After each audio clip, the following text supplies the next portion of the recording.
Assalamualaikum warahmatullahi wabarakatuh. Oke, jadi di video sekarang saya akan bahas berapa banyak duit yang udah saya keluarkan selama saya sakit anxiety, teman-teman ya. Nah, sebelumnya saya mau ingatkan bahwa mungkin video ini cukup panjang, teman-teman ya, karena saya akan menjelaskan bagaimana perjalanan saya melawan anxiety, juga duit yang udah saya keluarkan selama sakit anxiety pada saat itu, teman-teman ya. Nah, terus juga sebelumnya saya ucapkan terima kasih sebanyak-banyaknya buat kamu yang mau nonton dari awal sampai akhir. Saya ucapkan terima kasih teman-teman ya.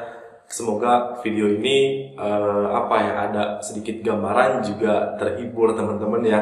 Tapi perlu disclaimer di sini bahwa kamu nggak harus ngikutin seperti saya. Ya, karena setiap orang itu punya cerita yang berbeda, teman-teman ya. Nah, kayak gitu. Oke, jadi sebelum jauh juga di sini saya nggak lupa selalu doain kalian yang lagi nonton video ini semoga kabar baik, kabar sehat, sehat selalu, bahagia selalu teman-teman ya. Terus juga jauh dari penyakit, jauh dari musibah teman-teman. Juga dan terakhir saya doain semoga kamu selalu dimurahkan rezekinya. Ya, amin. Oke, jadi sebelum saya cerita juga saya mau ingetin di sini bahwa kesehatan itu jauh lebih mahal dari apapun teman-teman ya. Jadi kalau misalkan kesehatan dibandingkan dengan uang itu udah nggak ada bandingannya ya. Nah, jadi di sini saya ingetin bahwa kamu itu harus jaga kesehatan benar-benar teman-teman ya, karena udah nggak ada bandingannya. Contoh kecil aja kayak gini ya. Kalau misalkan kita sehat kalau misalkan kita punya duit 10.000 teman-teman ya, terus kita bisa kesana kesini, atau misalkan kita bisa ngobrol sama teman-teman karena kita sehat, kita bisa melakukannya teman-teman ya. Tapi kalau misalkan kita sakit, kita mau punya duit miliaran atau berapa, karena kita sakit kita nggak bisa menikmatinya ya. Makanya itu kesehatan jauh lebih penting dari apapun. Makanya jaga diri kamu baik-baik ya. Nah, kayak gitu. Nah, kalau misalkan saya waktu kena anxiety itu saya terlalu mengabaikan pola hidup saya yang buruk teman-teman ya, karena saya terlalu ambisius orangnya. Karena waktu itu saya punya ide, punya rencana bahwa rencana ini akan besar teman-teman ya. Makanya saya kerjain setiap hari, setiap malam, bahkan makan pun saya nggak teratur. Dan juga kebanyakan saya makan makanan yang kurang baik, yang instan-instan teman-teman ya, terutama mie instan. Makanya waktu itu jatuh sakit sampai ke anxiety teman-teman ya. Kalau misalkan kamu tahu ceritanya itu udah saya bahas berapa kali di video sebelumnya ya. Saya terkena anxiety karena pola hidup yang buruk, juga terkenanya itu waktu pas asar teman-teman ya. Asar lagi bikin game ya. Lagi bikin game pas asar tidur, barulah kena anxiety teman-teman ya. Nah, sekarang saya akan bahas berapa sih nominal yang udah saya keluarkan. Jadi kalau dihitung-hitung itu berapa ya? Terus juga kalau misalkan diingat-ingat ya, kok bisa sampai gitu saya tembus uang sekian juta teman-teman ya. Padahal waktu itu saya belum kerja, nggak punya penghasilan, dan saya masih kuliah teman-teman. Tapi nggak tahu tiba-tiba ada uang aja. Nah, itu bakal saya ceritain teman-teman ya. Jadi awalnya saya kena anxiety, terus yang pertama saya takutkan akan kesehatan. Ini cerita ini saya berusaha mengingat kembali, karena kalau misalkan masalah nominal rincian jelas itu mungkin nggak ada, karena keseringannya itu saya nggak pakai rincian. Karena tahap awal itu saya pergi ke apotek teman-teman ya, pergi ke apotek buat cek kesehatan diri saya sendiri ya. Nah, kalau misalkan yang seperti ruqyah, psikolog, psikiater, itu saya masih punya resep obatnya, dan masih punya kalau obat itu kan resep ya, itu masih ada, saya fotokan. Terus juga bukan kwitansi, pokoknya bukti-bukti yang saya bayar ke dokter itu saya masih ada, saya foto. Dan Nopi juga punya teman-teman. Makanya saya sebelum buat video ini saya nanya sama dia teman-teman ya. Nah, yang pertama itu saya kena anxiety karena ketidaktahuan saya akan penyakit ini. Jadi saya selalu sering cek kesehatan di apotek ya, kayak cek tensi, terus juga gula darah, asam urat, kolesterol, juga tensi, gula darah, asam urat, pokoknya dipakai pen itu loh, jadi jadi ditusuk gitu keluar darah, terus di tap gitu ntar dia keluar angkanya, itu apa namanya saya nggak tahu. Nah itu sering banget teman-teman ya, itu sampai sehari 3 kali bahkan sering banget pokoknya. Nah itu yang pertama. Nah biayanya sekali cek itu 50.000 teman-teman ya, karena itu saking saya nggak tahu bahwa saya itu kena penyakit apa ya. Jadi saya ceknya itu masalah itu aja ya teman-teman ya. Nah itu sekali cek 50.000 dan intensitasnya sering banget ya. Sekali cek 50.000. Lalu yang kedua saya udah mulai pergi ke dokter ya. Pergi ke dokter itu setiap sore sama selepas maghrib itu saya pasti pergi ke dokter. Misalkan nih sore ini saya buat tidur jam 4 sore ya. Sore ini saya pergi ke dokter, dikasih obat, saya minum, gak ada perubahan. Itu selepas isya saya ke dokter lagi dengan dokter yang berbeda. Ya karena kalian pernah ngerasain teman-teman ya. Jadi kita sama-sama paham apa yang pernah kita rasakan. Nah waktu itu saya biaya sama dokter itu sekitar 150.000. Itu juga intensitasnya sering banget teman-teman ya. Sering banget bolak-balik dokter. Dan lagi-lagi diagnosanya masalah lambung sampai saya banyak banget obat yang warna hijau segede gini, yang kecil banyak banget, itu obat lambung semua ya. Juga saya sering dikasih obat antidepresan sama dokter ya. Itu yang kedua. Lalu itu kan biayanya 150.000 ya. Pertama apotek 60.000, terus kedua mulai ke dokter biayanya 150.000, dan kedua itu sangat sering intensitasnya. Dan yang ketiga saya mulai minum herbal teman-teman ya, jamu-jamu kayak gitu yang segede gini ya botolnya. Terus obat-obat herbal saya beli teman-teman ya, itu ada di daerah Bandung Timur, itu di Tanjung Sari teman-teman ya. Nah saya pergi ke sana, kalau kamu tahu alamat atau nama tempatnya, Tanjung Sari teman-teman ya. Dan di situ lebihnya lagi bukan hanya membeli obat herbal, tapi saya juga diruqyah. Saya sering diruqyah di rumah sendiri sama di rumah tempat ustadznya teman-teman ya. Saya sering, tapi karena bukan itu penyebabnya, jadi saya waktu itu mikirnya kena hal mistis karena udah dicek ke sana ke sini. Pertama cek ke apotek baik-baik aja, dokter hanya lambung saja. Langkah berikutnya saya diruqyah karena saya nggak tahu kenapa tiba-tiba takut penyakit aja, padahal semuanya baik-baik aja. Nah itu saya sering teman-teman ya, beli jamu, diruqyah di rumah sendiri, diruqyah di rumah ustadznya teman-teman. Jadi diruqyah itu saya sekitar habis 1 juta ya. Nggak terlalu gede sih, cuman kenapa sih gitu kan ya. Jadi diruqyah sama beli obat-obat herbal itu habis sekitar 1 jutaan teman-teman ya. Nah alhasil itu masih dibilang gak ada perubahan, enggak ya, ada perubahan. Jadi setelah saya diruqyah itu yang saya rasakan teman-teman ya, jadi kalau misalkan orang anxiety itu ketika dia tidur, dia bangun, dia nggak bisa tidur lagi. Nah setelah saya diruqyah, yang saya rasain itu ketika saya tidur, kebangun, itu bisa langsung tidur lagi. Jadi tenang, hati, batin, pikiran tuh kerasa. Cuman berapa hari kemudian, nah itu kumat lagi. Nah makanya itu saya nggak puas sama sekali teman-teman ya, karena bukan itu yang saya inginkan. Karena saya pengennya puasnya sembuhnya terus aja, jadi nggak ada kumat-kumat lagi. Nah itu habis 1 juta. Terus langkah berikutnya teman-teman ya, langkah yang keempat, berarti tadi ketiga ya.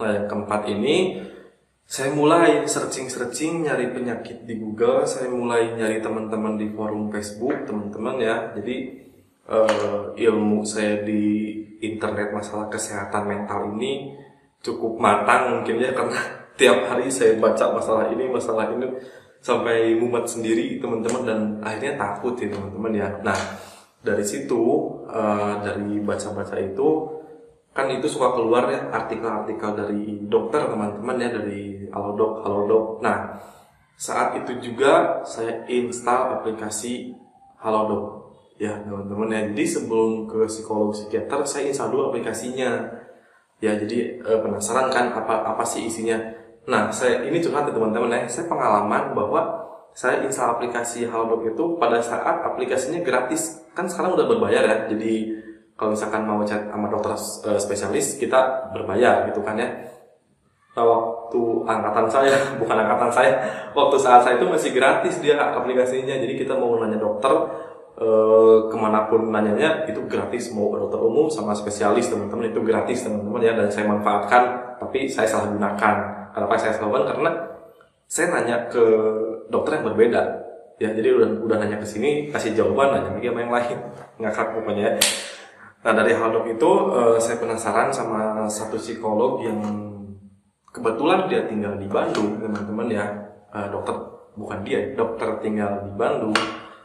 Nah, akhirnya saya minta langsung ketemu teman-teman ya, langsung ketemu sama dokternya, dan kita punya janji waktu teman-teman ya. Akhirnya saya di ACC, terus ketemu sama psikolog sekitar 4 kali ya, 4 kalian. Nah, 4 kalian karena di sini saya ada datanya.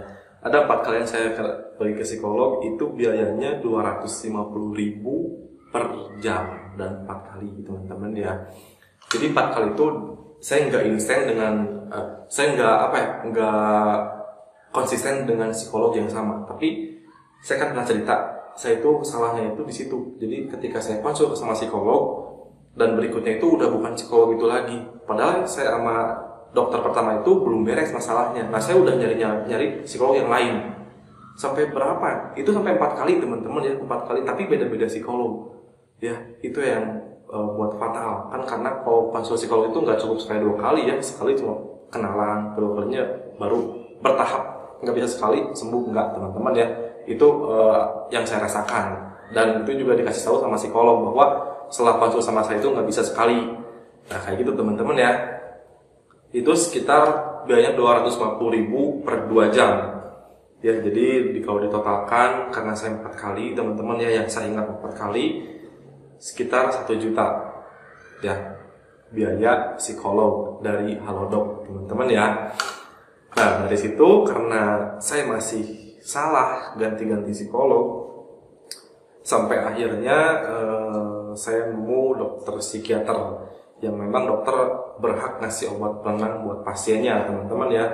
Nah sebelum saya nemuin dokter psikiater ini, jauh perjalanan saya tuh nggak tiba-tiba udah psikolog pengen psikiater pergi aja, nggak kayak gitu, tapi jauh dulu perjalanannya teman-teman ya. Nah jadi waktu itu kan saya sempat setiap malam habis maghrib, pokoknya kalau nggak habis maghrib habis isya ke IGD sendiri teman-teman ya. Nah disitu saking seringnya sampai perawat penasaran nanya sama saya, kenapa sih sebenarnya gitu kan ya. Nah saya bingung. Nah terus disitu saya ceritain semuanya akhirnya saya dirujuk buat ke psikiater teman-teman ya. Di psikiater terus saya dikasih tahu jadwalnya jam berapa, terus masalah biaya kan dia nggak tahu ya teman-teman. Akhirnya saya tahu jadwal psikiater, di situ saya pergilah ke psikiater teman-teman ya. Terus juga sebelum konsul psikiater juga udah saya ceritain gimana ceritanya teman-teman ya. Coba kamu nonton video sebelumnya deh. Sekarang saya persingkat aja ya. Nah dari psikiater itu saya dikasih, kalau misalkan psikiater itu saya nitik bukan nitik istilahnya, saya konsisten di dokter yang sama ya. Nah jadi biaya psikiater itu sekitar 350.000 sekali berobat, 350.000 sekali berobat. Sedangkan saya itu konsul psikiater ini masih ingat teman-teman ya, sebanyak 5 kali, karena masih ada resepnya, saya masih punya ya. Terus juga buktinya karena saya upload di video sebelumnya ya. Saya konsul sebanyak 5 kali di psikiater, dan sekali konsul itu 350.000. Jadi kalau dikalikan 350.000 dikali 5 itu sekitar 1.750.000 teman-teman ya. Mahal banget ya. Nah itu udah gitu kan, kenapa saya 5 kali? Gini, ini menarik nih. 5 kali itu saya konsul sama psikiater karena muncul sensasi yang berbeda. Kamu tahu kan orang anxiety, 1 bulan takut jantung, bulan berikutnya kita takut yang lain lagi. Misalkan takut kanker, tumor, pokoknya setiap bulan itu kita beda-beda takutnya. Nah itu hebatnya orang anxiety ya. Nah itu pokoknya intinya kenapa sampai 5 kali, karena itu teman-teman, karena saya takutnya itu beda-beda. Awal-awal ke psikiater tuh saya takut jantung, masih inget banget ya. Saya pengen EKG, saya bilang saya pengen cek semua tubuh saya karena saya takut jantung. Nah, akhirnya psikiater ketawa, kenapa masih muda takut kayak gini, padahal kamu sehat-sehat aja gitu kan ya. Akhirnya kasih obat penenang, saya tenang, balik ke rumah. Berapa bulan beda lagi takutnya, saya datang lagi, pokoknya beda-beda takutnya teman-teman ya. Pada intinya sama, saya dikasih obat penenang ya. Nah, dari situ ini paling krusial teman-teman ya, dari obat psikiater itu ini paling krusial banget di tahap ke-6, karena ini udah ada dari pertama 2, 3, 4, 5, nah sekarang terakhir yang ke-6 itu ngabisin duit paling gede itu di sini ya. Jadi waktu itu setelah saya kena anxiety, saya nggak betah di rumah teman-teman ya, karena saya takut lihat suasana rumah, terutama di kamar, karena saya terlalu banyak menyimpan kenangan buruk di kamar, terlalu sering nangis di kamar. Jadi ketika saya masuk kamar tuh suge saya itu udah beda lagi.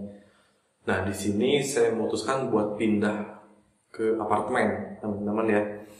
Nah di apartemen ini biaya saya cukup mahal keluar teman-teman ya, karena saya pokoknya takut di rumah, takut banget ya. Makanya udah saya cobain cat kamar, pindahin kasur, terus saya beli pokoknya perlengkapan buat sholat itu pada baru semua, Al-Quran, sejadah, sampai kaligrafi saya tempelin semuanya karena saya mikirnya takut hal mistis teman-teman ya, padahal udah jelas kena cemas teman-teman ya. Tapi semuanya itu saya rasa kurang teman-teman, karena saya masih takut buktinya teman-teman ya. Nah dari situ saya sewa apartemen teman-teman ya selama 1 minggu ya, selama 1 minggu. Dan di apartemen itu saya nggak sendirian, tapi maksudnya saya di kamar sendirian, sama teman itu beda room teman-teman ya. Jadi beda kamar, jadi saya temenin, cuman saya beda room. Jadi saya sendiri di situ ya. Jadi kalau misalnya ada apa-apa, saya tinggal WA, terus dikasih nasihat, saya tenang karena saya ada di rumah teman-teman ya.